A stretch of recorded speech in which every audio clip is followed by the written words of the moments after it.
ಆತ್ಮೀಯ ವೀಕ್ಷಕರೇ, ಸುಧನ್ವ ಕನ್ನಡ ಚಾನಲ್ಗೆ ಸ್ವಾಗತ.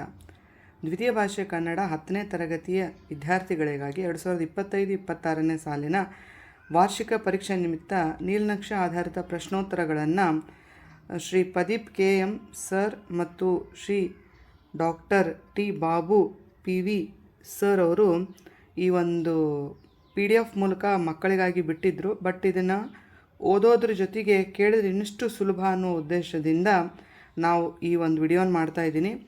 ಇವರ ಪ್ರಕಾರ ಅಂದರೆ ನೀಲನಕ್ಷೆ ಆಧಾರಿತ ಅಂದರೆ ಬ್ಲೂ ಪ್ರಿಂಟ್ ಪ್ರಕಾರ ಯಾವ್ಯಾವ ಪಾಠಗಳಿಗೆ ಎಷ್ಟೆಷ್ಟು ಅಂಕಗಳು ನಿಗದಿಯಾಗಿದ್ದಾವೋ ಅವಿಷ್ಟು ಮತ್ತು ಎಕ್ಸ್ಟ್ರಾ ಕ್ವಶನ್ಸ್ಗಳನ್ನು ಕೂಡ ಇದರಲ್ಲಿ ಆ್ಯಡ್ ಮಾಡಲಾಗಿದೆ. ಬ್ಲೂ ಪ್ರಿಂಟ್ ಪ್ರಕಾರ 3 ಅಂಕದ ಕೃತಿಕಾರ ಪರಿಚಯವನ್ನು ನೋಡೋದಕ್ಕೆ ಹೋದರೆ ನಾವು ಅರಾಮಿತ್ರವ್ರದ್ದನ್ನು ಓದಬೇಕು. Ramesh Gowda MK, Basavaraj Sadar, CP Krishnakumar, doctor Gururaj Karji, ಕುವೆಂಪುರವರು ಮತ್ತು ಕುಮಾರ್ ವ್ಯಾಸರದು ಇಷ್ಟು ಜನರ ಕೃತಿಕಾರ ಪರಿಚಯವನ್ನು ನೀವು ನೀಲನಕ್ಷೆ ಆಧಾರಿತವಾಗಿ ಓದಿದರೆ ನಿಮಗೆ ಪರೀಕ್ಷೆಗೆ ಸುಲಭವಾಗಿ 3 ಅಂಕಗಳು ಅಲ್ಲಿ ಸಿಗ್ತಾವು. ಇನ್ನು ಬ್ಲೂ ಪ್ರಿಂಟ್ ಪ್ರಕಾರ ಕಂಠಪಾಠ ಮಾಡ್ತಕ್ಕಂಥ ಪದ್ಯಗಳು ಯಾವುದು ಅಂತಂದರೆ ಬೋಧಿ ವೃಕ್ಷದ ಹಾಡು ಮತ್ತು ಗುರಿ ಅಂತಕ್ಕಂಥದ್ದು. 2 ಪದ್ಯಗಳಲ್ಲಿ ಒಂದೊಂದು ನುಡಿಯನ್ನು ನೀವು ನೋಡಿಕೊಂಡ್ರೆ ಸಾಕು. ಇನ್ನು 8 ವಾಕ್ಯದ ಪ್ರಶ್ನೆಗಳನ್ನು ಯಾವುದು ಓದಬೇಕು ಅಂದರೆ ಸಿದ್ಧಾರ್ಥನು ಬುದ್ಧನಾದ ಪರಿ ಹೇಗೆ ಅಂತಕ್ಕಂಥದ್ದನ್ನು, ಗುರಿ ಪದ್ಯದ ಸಾರಾಂಶವನ್ನು ಬರೆಯಿರಿ. ಈ 2 ಪದ್ಯದೊಳಗಿಂದ ನೀವು 4 ಅಂಕದ ಪ್ರಶ್ನೆಗಳಲ್ಲಿ ನೀವು ಇವೆರಡನ್ನು ಓದ್ಕೊಂಡ್ರಿ ಅಂದರೆ ನಿಮ್ಗಲ್ಲಿ 4 ಅಂಕಗಳು ಸುಲಭವಾಗಿ ಸಿಗ್ತಾವೆ. ಇನ್ನು 1 ಅಂಕದ ಪ್ರಶ್ನೆಗಳನ್ನು ನಾವಿಲ್ಲಿ ನೋಡಬೇಕಾದ್ರೆ 1ನೇ ಪಾಠದಲ್ಲಿ ಇಲ್ಲ, 2ನೇ ಪಾಠದಲ್ಲಿ ಹಸಿಮಸಿ ಕೃಷಿಯಲ್ಲಿ ಬರ್ತಕ್ಕಂಥ ಪ್ರಶ್ನೆಗಳು 1 ಅಂಕದ ಪ್ರಶ್ನೆಗಳು. ದೇಶದ ಉದ್ಧಾರ ಯಾರು ಯಾರನ್ನು ಅವಲಂಬಿಸಿದೆ ಎಂದು ಲೇಖಕರು ಹೇಳಿದ್ದಾರೆ. ಹಸಿಮಸಿ ಎಂದರೇನು? ಈ ನಾಡಿನ ಬೆನ್ನೆಲುಬು ಯಾರು? ಶ್ರೀ ಪಂಡಿತಾರಾಧ್ಯ ಶಿವಾಚಾರ್ಯರು ಏನೆಂದು ಖ್ಯಾತರಾಗಿದ್ದರೆ? ಶ್ರೀ ಪಂಡಿತಾರಾಧ್ಯ ಶಿವಾಚಾರ್ಯರಿಗೆ ರೋಟರಿ ಸಂಸ್ಥೆ ಯಾವ ಪ್ರಶಸ್ತಿ ನೀಡಿದೆ?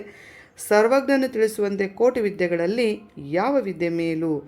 ನಾವು ಕಾರ್ಖಾನೆಯಿಂದ ಯಾವುದನ್ನು ಬೆಳೆಯಲು ಸಾಧ್ಯವಿಲ್ಲ ಎಂದು ಶ್ರೀ ಪಂಡಿತಾರಾಧ್ಯ ಶಿವಾಚಾರ್ಯರು ಹೇಳಿದ್ದಾರೆ. ಮಹಾತ್ಮ ಗಾಂಧೀಜಿಯವರು ಏನು ಹೇಳುತ್ತಿದ್ದರು? ಅತಿವೃಷ್ಟಿ ಎಂದರೇನು? ಬಜೆಟ್ ಎಂದರೇನು?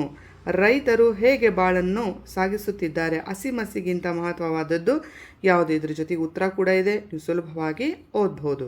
ಇನ್ನು ಗಾನ ಯೋಗಿ ಪಂಡಿತ ಪುಟ್ಟರಾಜ ಗವಾಯಿಗಳು ಈ ಒಂದು ಪಾಠದಿಂದ ಪುಟ್ಟರಾಜರ ತಂದೆ ತಾಯಿಗಳ ಹೆಸರೇನು? ಶ್ರೇಷ್ಠ ಗುರುವಿನಲ್ಲಿ ಎಂಥ ಶಕ್ತಿ ಇರುತ್ತದೆ? ತಾಯಿ ಸಿದ್ದಮ್ಮ ಪಂಚಾಕ್ಷರಿ ಗವಾಯಿಗಳಲ್ಲಿ ಏನೆಂದು ಬೇಡಿಕೊಂಡಳು? ಪುಟ್ಟರಾಜರು ಯಾವ ಯಾವ ಭಾಷೆಗಳಲ್ಲಿ ಪಾಂಡಿತ್ಯ ಗಳಿಸಿದ್ದರು? ಪುಟ್ಟರಾಜರು ಖಾದಿ ಬಟ್ಟೆ ತೊಡಲು ನಿರ್ಧರಿಸಿದ್ದು ಏಕೆ? ಬಾಲಕ ಪುಟ್ಟಯ್ಯನಿಗೆ ಏನನ್ನು ನುಡಿಸುವ ಆಸೆ? ಪುಟ್ಟರಾಜರು ಯಾವ ಲಿಪಿ ಕಲಿತು ಅದರಲ್ಲಿ ಪಾರಂಗತರಾದರು? ಭಾರತೀಯ ಸಂಗೀತದ 2 ಶೈಲಿಗಳಾವುವು? ಶ್ರೇಷ್ಠ ಸಾಧಕರನ್ನು ಗುರುತಿಸುವ ಮಧ್ಯಪ್ರದೇಶ ಸರ್ಕಾರದ ಪುರಸ್ಕಾರ ಯಾವುದು? ಪುನರ್ಜನ್ಮವಿದ್ದುದೇ ಆಗಿದ್ದಲ್ಲಿ ಪುಟ್ಟರಾಜರ ಬಯಕೆ ಏನಾಗಿತ್ತು? ಇನ್ನು ಹಕ್ಕಿಗೂಡುಗಳ ನಿಗೂಢ ಜಗತ್ತು ಅಂತಕ್ಕಂಥ ಪಾಠದಿಂದ ಬರ್ತಕ್ಕಂಥ ಪ್ರಶ್ನೆಗಳು.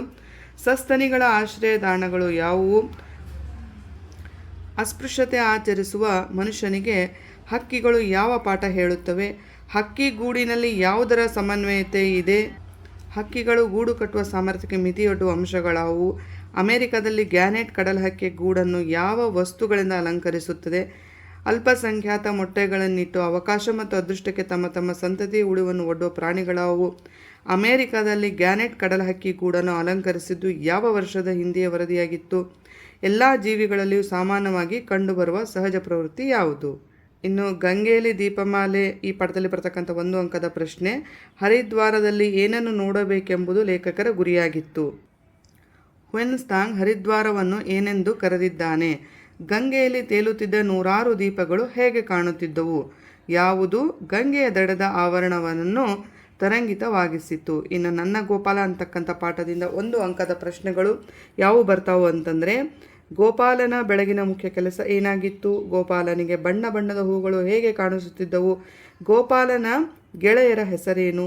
ಗೋಪಾಲನು ಶಾಲೆಯಿಂದ ಮನೆಗೆ ಮರಳುವಾಗ ಏಕೆ ಭಯಪಡುತ್ತಿದ್ದನು? ಗೋಪಾಲನು ಹೊಸ ಪಂಚೆಯನ್ನು ಬಯಸುವುದು ಏಕೆ? ಬನದ ಗೋಪಾಲ ಯಾರು? ಕಾಡಿನಲ್ಲಿ ಅವನ ಕೆಲಸವೇನು? ಗೋಪಾಲ ಕಾಡಿನಲ್ಲಿ ಹೆದರಿಕೆಯಾಗುತ್ತದೆ ಎಂದಾಗ ಬನದ ಗೋಪಾಲ ಏನು ಹೇಳಿದನು? ಕುವೆಂಪುರವರು ಏನೆಂದು ಖ್ಯಾತರಾಗಿದ್ದಾರೆ? ಬನದ ಗೋಪಾಲನನ್ನು ಕಾಣಲು ಜನುಮದಲ್ಲಿ ಸಾಧನೆ ಮಾಡುವವರು ಯಾರು? ಸೂರ್ಯನಾರಾಯಣನು ತನ್ನ ಚಿನ್ನದ ಕಿರಣಗಳಿಂದ ಎಲ್ಲಿ ತೊಳಗುತ್ತಿದ್ದಾನೆ? ಬನದ ಗೋಪಾಲನನ್ನು ಜ್ಞಾನದಿ ಮುಟ್ಟಲು ಯುಗಗಳು ಬಳಲುವವರು ಯಾರು?